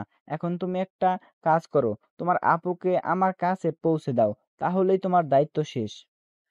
ওকে দুলাভাই, কোনো সমস্যা নেই, আপনি 2 মিনিট ওয়েট করুন, আমি এক্ষুনি আপুকে নিয়ে আসছি। বলতে বলতে নেহা সেখান থেকে চলে যায় আর তার আপুকে নিয়ে চলে আসে। আপুকে রুমে পৌঁছে দিয়ে বলে, thanks for the gift and have a good night. অতঃপর নেহা নীলের মায়ের সঙ্গে ঘুমোতে চলে যায়। এরপর চলে গেল আরো 2 দিন। আজ রিমি বাবার বাড়িতে যাবে দিরাগমনে, তাই সকালে ঘুম থেকে উঠে সবাই রেডি হচ্ছে। তখনই নীল তার মাকে বলে, মা, আজকে চলে যেতে হবে। অফিস থেকে ফোন এসেছে, কিছু একটা সমস্যা হয়েছে, তাই আমাকে যেতে হবে। এটা তুই কি বলছিস? আজকে তো তোর ভাবির সঙ্গে তাদের বাড়িতে যাওয়ার কথা ছিল, তাহলে এটার কি হবে? মা, তুমি ভাবিকে একটু বুঝিয়ে বলে দাও আমার যাওয়া হবে না। ভাবি যেন মন খারাপ না করে। আমি নেক্সট টাইম যখন আসবো তখন যাব। আমাকে আজকেই চলে যেতে হবে, তা না হলে প্রবলেম হতে পারে। আচ্ছা ঠিক আছে, তুই যদি না যেতে পারিস তাহলে তো আর জোর নেই। আমি তোর ভাবিকে বলছি। আর তুই কখন যাবি সেটা আমাকে বল, আমি তোর লাগেজ গুছিয়ে দিচ্ছি। হ্যাঁ, তাই কর।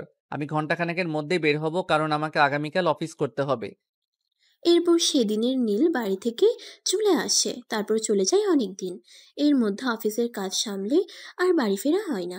আজ 3 মাস পর নীল ছুটি নিয়ে বাড়িতে এসেছে। আর বাড়িতে আসার পর যা হলো তা তো আপনারা নিজের চোখেই দেখলেন। নেহা তো রাগ দেখিয়ে বাড়িতে চলে গেল। চলুন দেখি তারপর কি হয়। নেহা চলে যাওয়ার 2 দিন পর বিকালবেলা সবাই ড্রয়িং রুমে বসে গল্প করছিল। তখনই হঠাৎ একটা কথার ছলে নীলের মা নীলকে বলে, নীল তুমি তো বল নীল তুই তো বলছিলি নেহাকে তোর পছন্দ হয়, আর এইবার তো তুই 1 মাসের ছুটিতে দেশে এসেছিস। তুমি যদি অনুমতি দাও তো আমি নেহার বাবার সঙ্গে নেহা আর তোমার বিয়ের বিষয়ে কথা বলি। মা শোনো, যদিও নেহাকে আমার পার্সোনালি পছন্দ হয়, কিন্তু নেহার যা চরিত্র, মানে সে আমার সঙ্গে যেরকম আচরণ করে, তোমার কি মনে হয় সে আমাকে বিয়ে করতে রাজি হবে? সে বিষয় নিয়ে তোমাকে চিন্তা করতে বলিনি, যে বিষয়টা আমি ভেবে দেখব। তাছাড়া আমরা যতদূর জানি নেহা তার বাবা মায়ের বাধ্য সন্তান। তার বাবা যদি তাকে কিছু বলে সে কখনোই সে বিষয়ে না বলবে না। তাই আমার বিশ্বাস আমি যদি নেহার বাবার সঙ্গে কথা বলি নেহার বাবা আমাকে ফেরাবে না। আর নেহার বাবা যদি রাজি থাকে তাহলে নেহা অমত হওয়ার কোনো কারণই নেই। ঠিক আছে, তোমরা যেটা ভালো মনে করো সেটাই করো। আমার নেহা কেন, অন্য কাউকে বিয়ে করতেও কোনো প্রবলেম নেই, কারণ আমি পার্সোনালি কাউকে বিয়ে করব বলে কথা দেইনি, বা সেরকম কোনো সম্পর্কেও জড়িত নই। তখন নীলের মালিককে বলে, আছে ঠিক আছে, তোকে চিন্তা করতে হবে না। আমি আগামীকালকেই একবার তোদের বাড়িতে যাব আর নেহার বাবার সঙ্গে কথা বলবো।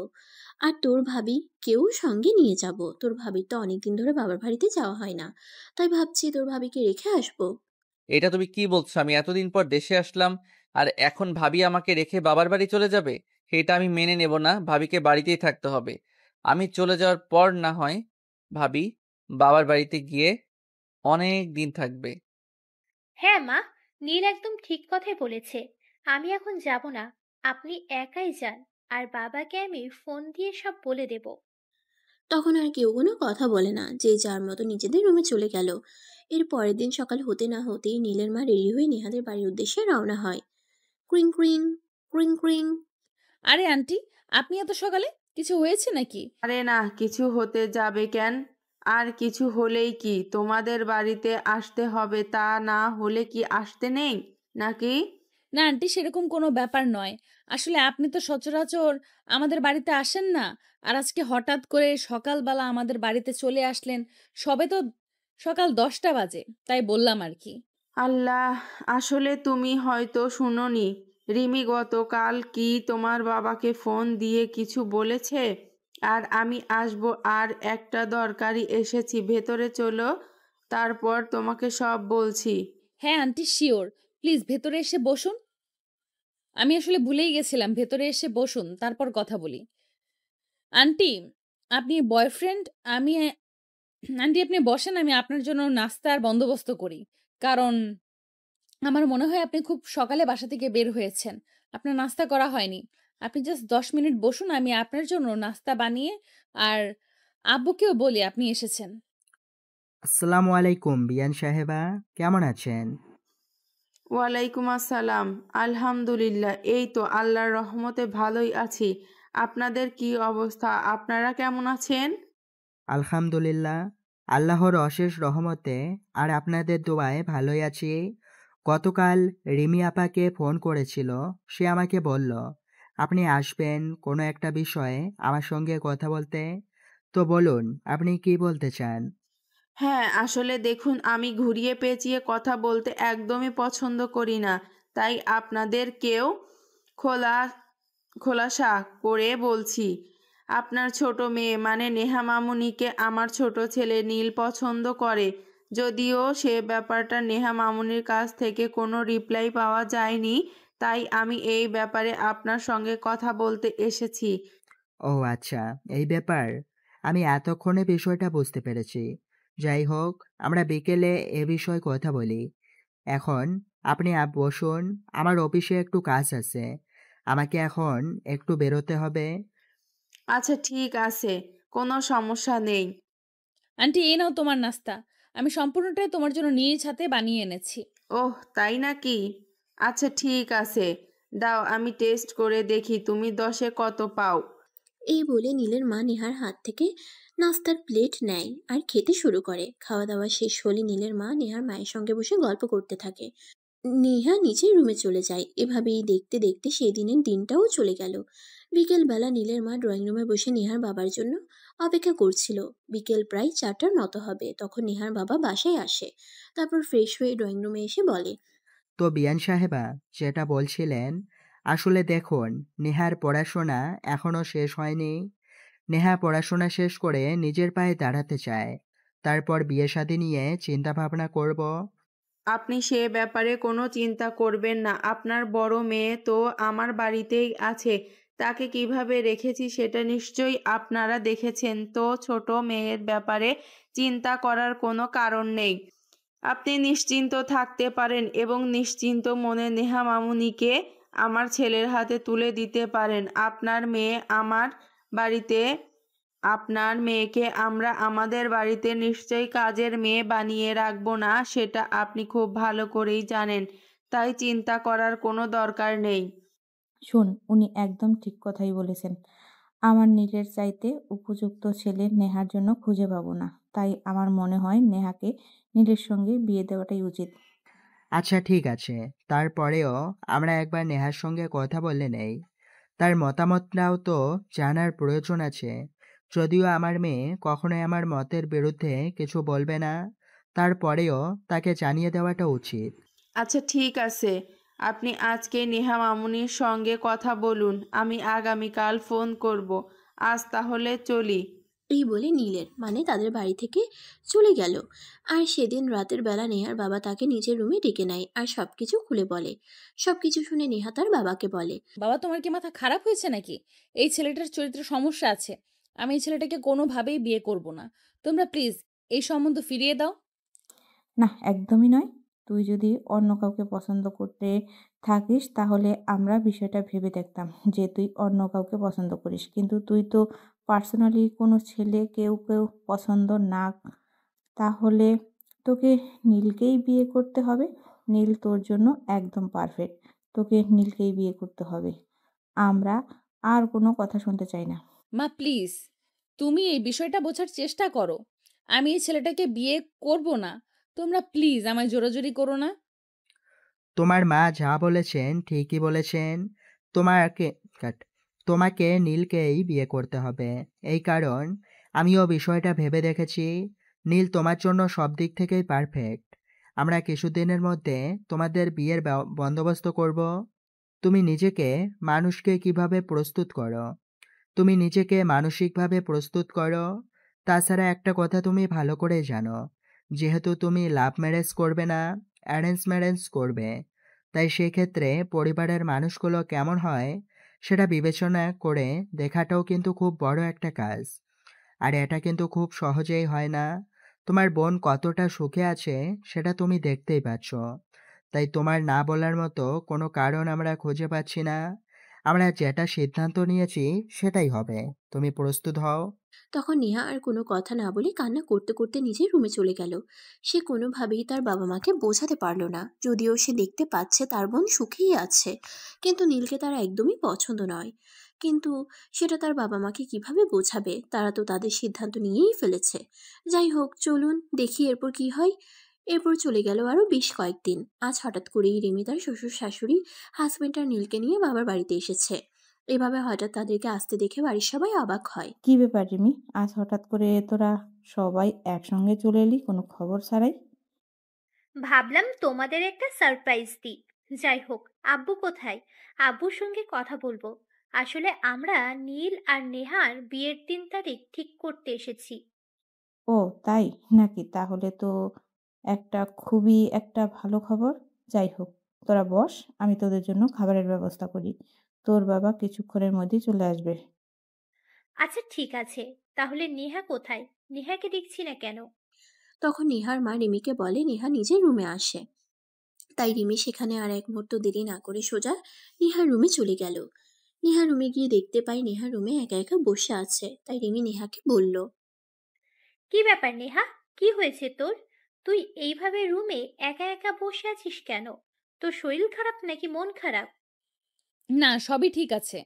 কিন্তু আমি তোদেরকে যেটা বলতে চাইলাম, তোরা তো সেটা বুঝতে চাইছিস না। আর আমি তোর দেবরটাকে বিয়ে করতে চাই না। কেন? আমার দেবর তোর জন্য কোন দিক থেকে অযোগ্য, যার কারণে তুই আমার দেবরকে বিয়ে করতে চাইছিস না? আমার দেবর চাইলে তোর চাইতে ভালো মেয়েকে বিয়ে করতে পারে, কিন্তু আমরা সবাই বিবেচনা করে দেখেছি তোর জন্য নীল একদম পারফেক্ট। তুই নীলের সঙ্গে একটু মেলামেশা কর, তাহলে সেটা বুঝতে পারবি। আপু, আমি বুঝতে পারছি না তোদের সবাইকে আমি যেটা বোঝাতে চাইছি, তোরা কেন সেটা বুঝতে চাইছিস না? কেন? কেন আমাকে তোরা উল্টা বোঝাচ্ছিস? আমরা সবকিছু ঠিকঠাকই বুঝেছি, তুই কোনো কিছুই বুঝতে পারছিস না। তুই নিজের মাথাটাকে ঠান্ডা কর, আর ঠান্ডা মাথায় চিন্তা ভাবনা কর, তাহলে এই সবকিছু তোর সামনে ক্লিয়ার হয়ে যাবে, আর সবকিছু তুই ঠিকভাবে বুঝতে পারবি। এই কথা বলে রিমি নেহার রুম থেকে বের হয়ে চলে গেল। তারপর বিকেলে নেহার বাবা বাড়িতে আসলে সবাই মিলে কথা বলে বিয়ের দিন তারিখও ঠিক করে নেয়। নেহা সবাইকে বোঝানোর চেষ্টা করলেও তারা বুঝে উঠতে পারেনি। আজ একরকম জোর করেই নীলের সঙ্গে নেহার বিয়ের কাজটা সম্পন্ন হয়েছে। নেহাকে নীলদের বাড়িতে নিয়ে আসা হয়েছে। নীলের কাজিনরা মিলে তাদের বাসর ঘর সাজিয়ে দিয়েছে। রাতের খাওয়া দাওয়া শেষ হলে রিমি নেহাকে রুম পর্যন্ত দিয়ে আসে। দেখ নেহা, তোকে শেষবারের মতো বলছি, তুই কিন্তু উল্টোপাল্টা কিছুই করবি না। নীলকে কিন্তু একদমই উল্টোপাল্টা কিচ্ছু বলবি না। আমি আসছি, সবকিছু যেন ঠিকঠাক থাকে। এই কথা বলে রিমি নেহাকে খাটের উপরে বসিয়ে দিয়ে রুম থেকে চলে যায়। আর 10 মিনিট পর নীল রুমে আসে আর দরজাটা বন্ধ করে দেয়। এটা দেখেই নেহা বিছানা থেকে লাফ দিয়ে নামে আর নীলকে বলতে থাকে, কি ব্যাপার? কি সমস্যা আপনার? আপনি দরজাটা বন্ধ করেছেন কেন? তো কি মনে হচ্ছে তোমার দরজাটা খোলা রাখবো নাকি? তারপর তোমরা রুমের ভিতরে কি করছি না করছি সবাই বাইরে থেকে দেখুক। না মানে আসলে দেখুন, আপনি কিন্তু একদম আমার ধারে কাছেও আসার চেষ্টা করবেন না। তাহলে কিন্তু আমি চেঁচামেচি শুরু করে দেব। কেন, আমি কি ভূত নাকি বাঘ ভাল্লুক? আমাকে দেখলে চিৎকার আমি করতে হবে? আমরা নববিবাহিত দম্পতি, আমাদের মধ্যে কত কিছুই হবে। একদমই না। আপনি যা চিন্তা করেছেন তা কখনোই হবে না। আপনি একদম আমার ধারে কাছে আসবেন না। আপনি যদি আমার কাছে আসেন তাহলে কিন্তু আমি যেটা বলেছি সেটাই করব। এরকম চেঁচামেচি শুরু করে দেব। তাহলে আপনি নিজেই বলুন, আমি আপনাকে বিয়ে করেছি কেন? শোকেজে সাজিয়ে রাখার জন্য নাকি? আজ আমাদের বাসর রাত। আজ তো আমি তোমাকে কিছুতেই ছাড়বো না। আজ আমি কোনোভাবেই তোমায় কোনো বাধাই মানবো না। আজ আমি তোমাকে আমার করে নেবই। তাই বলে নীল নেহার দিকে এক পা দুপা করে এগোতে থাকে আর নেহা পেছাতে শুরু করে। পিছাবে আর কতক্ষণ? এটা তো আর ফুটবল খেলার মাঠ নয়, ছোট্ট একটা রুম। একসময় নেহার পিঠ দেয়ালে ঠেকে গেল। নীল তার নীল নেহার হাত দুটি দেয়ালের সঙ্গে চেপে ধরলো আর তার কাছে আসতে থাকলো। তখনই নেহার নিঃশ্বাস ভারী হয়ে আসছিল। নীল নেহার হার্টবিট শুনতে পাচ্ছিল। আস্তে আস্তে নেহার কাছে গিয়ে তার দুই ঠোঁটে আলতো করে ভালোবাসার পরশ এঁকে দেয়। নীলের ভালোবাসার পরশ পেয়ে নেহা কেঁপে উঠে। নীল তাকে টান দিয়ে আরো কাছে টেনে নেয়। এই কি করছেন? আমি মরে যাব তো, ছাড়ুন আমাকে। একদমই না। আজ তো আমি তোমাকে কোনোভাবেই ছাড়ছি না। চলো বিছানায়। এই বলে নীল নেহাকে টান দিয়ে কোলে তুলে নেয় আর বিছানার উপর ধপাস করে শুয়ে দেয়। তারপর সেও বিছানায় চলে আসে আর নেহাকে তার কাছে টেনে নিয়ে আদর করতে শুরু করে। এভাবেই দুজন ভালোবাসার মহাসমুদ্রে চলে যায়। প্রায় 2 ঘন্টার পর ভালোবাসার আদান প্রদান শেষ হলে দুজন দুজনকে জড়িয়ে ধরে ঘুমিয়ে পড়ে। এভাবেই শুরু হয় নতুন একটি ভালোবাসার গল্প। তো ভিউয়ার্স, গল্পটি এই পর্যন্তই ছিল। আপনাদের কাছে কেমন লেগেছে অবশ্যই কমেন্টে জানাবেন।